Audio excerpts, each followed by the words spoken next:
Bakit may ilang tao na hindi kailanman nagiging target ng bullying? Hindi ito dahil sa itsura nila o sa laki ng katawan. Ito ay dahil sa kung paano sila mag-isip at kumilos. Kung madalas kang target ng pang-aasar o bullying, may isang bagay kang dapat maunawaan. Ang mga bully ay hindi namimili ng biktima ng basta-basta. May pattern sila, at kung alam mo kung paano ito gumagana, kaya mong gawing imposibleng target ang sarili mo. Sa video na to, ituturo ko sa iyo ang psychological warfare tactics para maging immune sa bullying. Hindi mo kailangang lumaban, sumigaw, o maging agresibo. Sa tamang mindset at kilos, kaya mong gawing inutil ang kahit sinong bully na susubok sa'yo. Handa ka na bang malaman kung paano maging untouchable? Let's begin.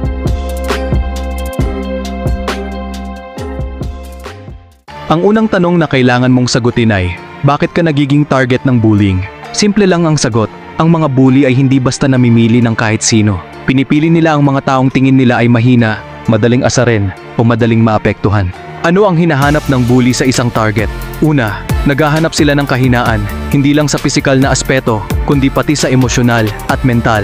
Kapag alam nilang madali kang mainis, magalit, o mawalan ng kumpiyansa, nagiging laro na para sa kanila ang pang-aasar sa'yo. Pangalawa, gusto nilang makuha ang reaksyon mo. Para sa kanila, ang bawat galit, pagmamakaawa, o kahit simpleng pag-aalala mo ay parang premyo. Kaya kapag pinapansin mo sila o nagpapakita ka ng emosyon, lalo lang silang ginaganahan. Pangatlo, hindi nila target ang mga taong may malakas na presence. Hindi ito tungkol sa pagiging matangkad o malaki ang katawan. Ito ay tungkol sa aura mo. Kapag marunong kang magdala ng sarili mo ng may confidence, hindi ka nila gugustuhin guluhin. Ngayon na alam mo na kung paano gumagana ang utak ng isang bully, oras na para pag-usapan kung paano mo sila matatalo nang hindi mo kailangang lumaban. Ngayon na alam mo na kung bakit ka nagiging target ng bullying, oras na para matutunan ang mga psychological warfare tactics para maging immune rito. Tandaan, hindi ito tungkol sa pagiging agresibo o paghahanap ng away. Ang goal natin dito ay gawing inutil ang bully sa pamamagitan ng diskarte at tamang mindset. Number 1. The power of indifference. Walang reaksyon, walang laban.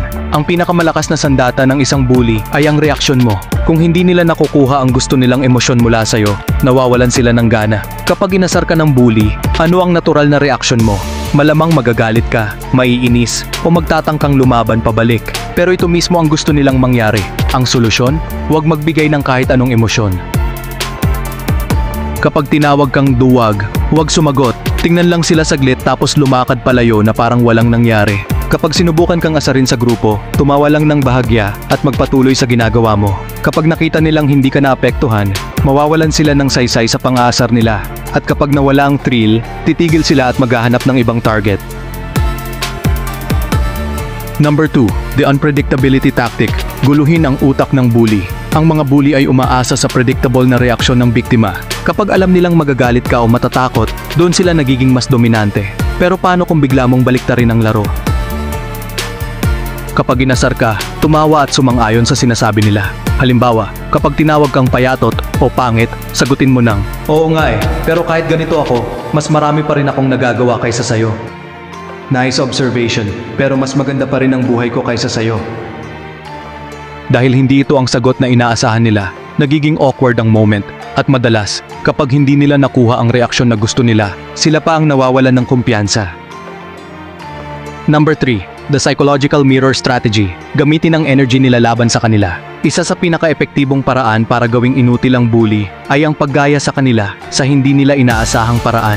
Kapag sinubukan kang asarin, ulitin mo lang ang sinabi nila gamit ang parehong tono. Halimbawa, kapag sinabi ng bully, "Ang pangit mo," sabihin mo din, "Ang pangit mo." Sabay tingin sa kanila na parang sila ang tanga. Kapag ginawa mo ito, nagmumukha silang walang kwenta at nawawalan ng bisa ang sinasabi nila. Isa pang paraan ay ang pagtanong pabalik gamit ang neutral na tono. Kapag sinabi ng bully, "Ang hina mo naman," sabihin mo, "Ganun ba? Bakit mo nasabi?" Biglang hindi nila alam kung paano ipapaliwanag ang sinabi nila.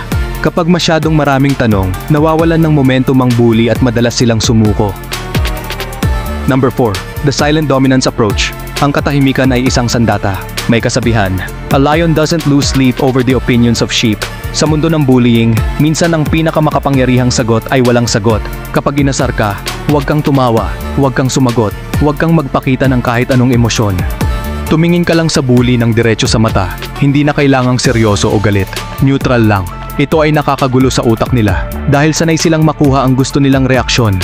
Kapag hindi ka umakto ayon sa expectation nila, nawawala ang kontrol nila sa sitwasyon. Subukan mong gamitin ang silent dominance approach sa isang bully at makikita mo kung paano sila biglang nagiging uneasy. Number 5. The reputation shield. Maging hindi pwedeng targetin. Ang mga bully ay hindi lang pumipili ng target base sa kahinaan. Iniisip din nila kung may repercussions ang pang-aasar nila. Kaya isang paraan para hindi mabully ay bumuo ng reputation na hindi ka basta-basta gagalawin. Paano? Panatilihing malakas ang postura at body language. Hindi mo kailangang maging pinakamalakas sa grupo. Pero kung lagi kang nakayuko at iwas sa tingin, iniisip ng bully na mahina ka. Maging bahagi ng isang solid na grupo. Kapag may maayos kang social circle, mas mahirap kang gawing target, maging useful sa grupo. Hindi ibig sabihin na dapat mong bilhin ang atensyon ng iba. Pero kung may skills o knowledge kang nakakatulong sa iba, mas nagkakaroon ka ng respeto. Kapag meron kang strong presence, mas malamang nalayuan ka ng mga bully dahil alam nilang hindi ito magiging madali para sa kanila. Lahat ng taktikang ito ay hindi mo kailangang gamitin ng sabay-sabay. Depende ito sa sitwasyon at sa uri ng bully na kinakaharap mo. Pero tandaan, ang pinakamalakas na sandata mo ay ang mindset mo. Ang isang tao na hindi natitinag, hindi naapektuhan, at may mataas na kumpiyansa sa sarili ay hindi pwedeng gawing target ng kahit sinong bully. Sa susunod na may sumubok mang bully sa'yo, gamitin mo ang mga psychological warfare tactics na ito at panoorin kung paano sila biglang nawalan ng gana at umatras. Sa ngayon, pinag-usapan natin kung paano talunin ang mga bully gamit ang psychological warfare tactics. Pero paano kung hindi na lang ito simpleng pang-aasar? Paano kung umabot na sa pisikalang antas? Dito, hindi na sapat ang mental tactics. Kailangan mo nang marunong dumepensa sa sarili. Pero tandaan, ang tunay na malakas ay hindi yung naghahanap ng away, kundi yung marunong umiwas dito habang pinoprotektahan ang sarili niya. Number 1. Avoidance is power. Piliin ang laban mo. Ang unang rule sa anumang pisikal na sitwasyon ay ito: huwag kang makipag-away kung hindi kinakailangan. Ang mga tunay na malalakas ay hindi naghahanap ng gulo. Alam nilang ang pinakamagandang panalo ay ang hindi pagpasok sa laban. Kapag nararamdaman mong papunta na sa pisikal ang sitwasyon, umiwas at lumayo kung kaya mo. Kung nasa eskwelahan o workplace ka, gumamit ng tamang sistema. I-report ito sa tamang tao. Ngunit hindi sa lahat ng pagkakataon ay may choice kang umiwas. Kaya, ano ang dapat mong gawin kung dumating na sa punto na kailangan mong ipagtanggol ang sarili mo? Number 2. Maintain a strong and confident stance. Bago pa man umabot sa suntukan, madalas may tension at stare down muna. Dito mo pwedeng ipakita na hindi ka madaling target. Huwag kang magpakita ng takot. Tumayo ng diretso, panatilihing kalmado ang muka, at huwag yumuko o magmukhang mahina.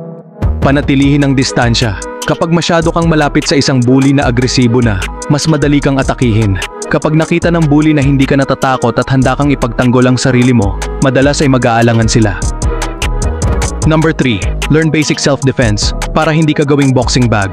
Kung umabot na sa punto na pisikal kang aatakihin, dapat marunong kang ipagtanggol ang sarili mo. Hindi mo kailangang maging black belt sa martial arts, pero dapat alam mo ang mga basic moves na pwedeng gamitin sa totoong buhay.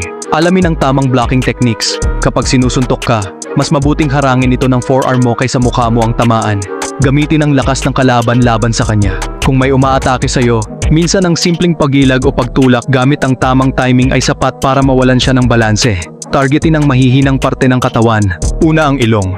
Isang matinding suntok o palm strike dito ay maaaring magbigay ng sapat na oras para makatakas. Pangalawa, pwede ang mata. Kahit isang mabilis na daliri sa mata ay maaaring makadisorient sa isang attacker. Pangatlo ay ang tiyan at singit. Isang malakas na sipa dito ay maaaring magpatumba sa bully. Ang goal mo ay hindi lumaban para magmukhang matapang, kundi para makalabas sa sitwasyon ng ligtas.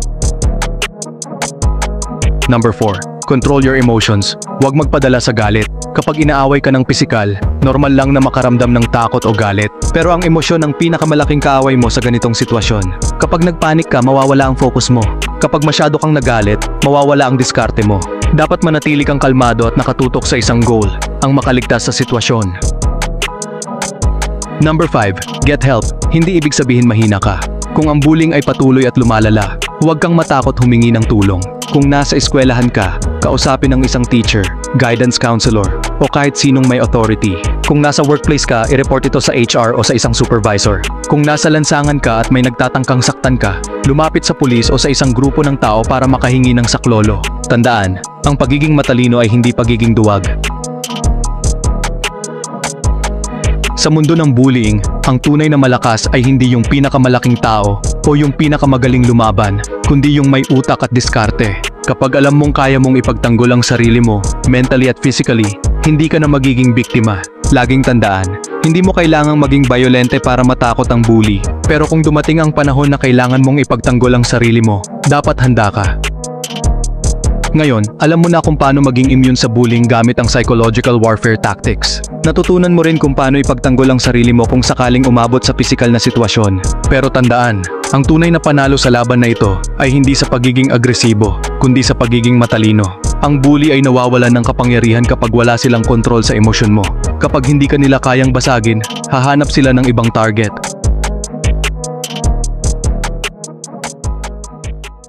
Kaya mula ngayon, panindigan mo ang mindset ng isang taong hindi pwedeng biktimahin. Tumayo ka ng tuwid, panatilihin ang kumpiyansa, at huwag hayaang kontrolin ng iba ang emosyon mo. At kung may natutunan ka sa video na ito, huwag kalimutang i-like at i-share ito para matulungan din ng iba. I-comment mo rin sa baba kung alin sa mga tactics na ito ang pinakamagagamit mo sa totoong buhay. At kung gusto mong makakuha pa ng mas maraming diskarte pagdating sa self-improvement, mental toughness, at dark psychology tactics, siguraduhin nakasubscribe ka na sa channel na ito. Lagi mong tandaan, ang tunay na lakas ay hindi lang sa katawan, kundi sa isipan. See you in the next video.